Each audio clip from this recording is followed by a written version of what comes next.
Namaste.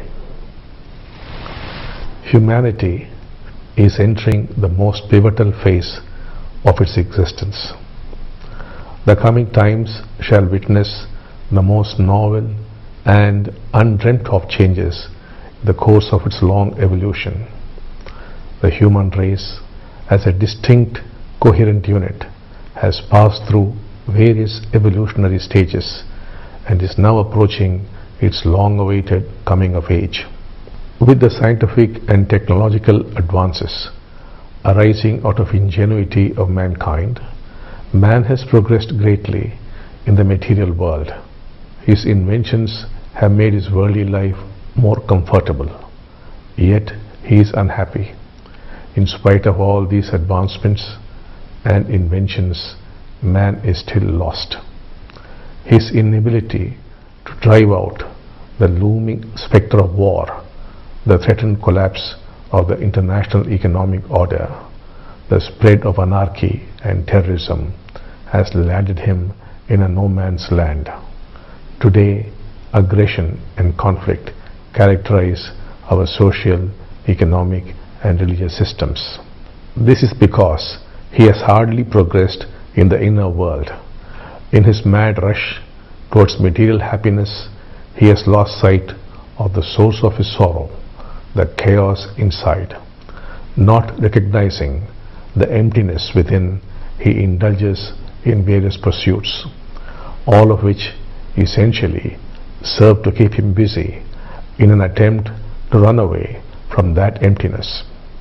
This can be seen by observing his constant attempts to set new goals to be pursued, and from his ceaseless quest for recognition in society. The consequence of this escapism is added mental stress, leading to conflict within the family, within society, and finally to global conflict. Life is a movement. It sways between order and disorder, arising and ceasing. In the natural course of events, as order moves towards disorder, it would move you away from oneness towards division. In a family, whenever there is hurt and mistrust, it's a movement away from oneness. A healing of the heart, the flowering of love, is a way to return to oneness. As conscious beings, you could use the power of the Diksha to cause this flow to move back from division into oneness, to erect a social system which is progressive and peaceful, dynamic and harmonious, a system giving free play to individual creativity and initiative, but based on cooperation and reciprocity. When there is disorder in the family, in the community of nations, and the varied forms of life, the return to oneness within is possible. It is attainable through the acceptance of life and the experience of oneself without resistance.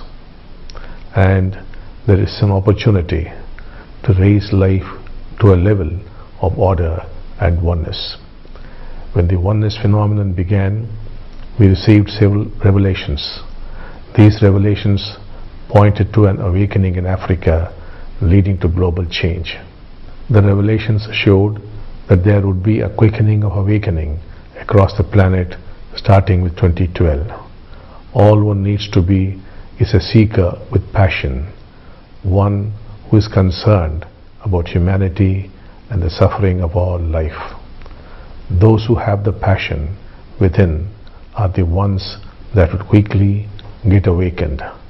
Once transformed, their very presence, their increased levels of awareness would naturally help others to move into higher levels of consciousness.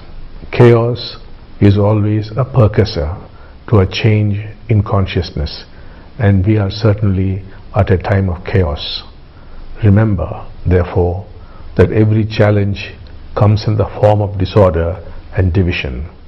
It is beckoning us towards a greater level of order and oneness. Since psychologically we are inseparable from the rest of humanity, every individual who awakens to oneness automatically impacts several thousands of beings. helping them grow towards a greater experience of reality and to discover newer ways of living and loving. You create a better planet for the present and the future. Namaste.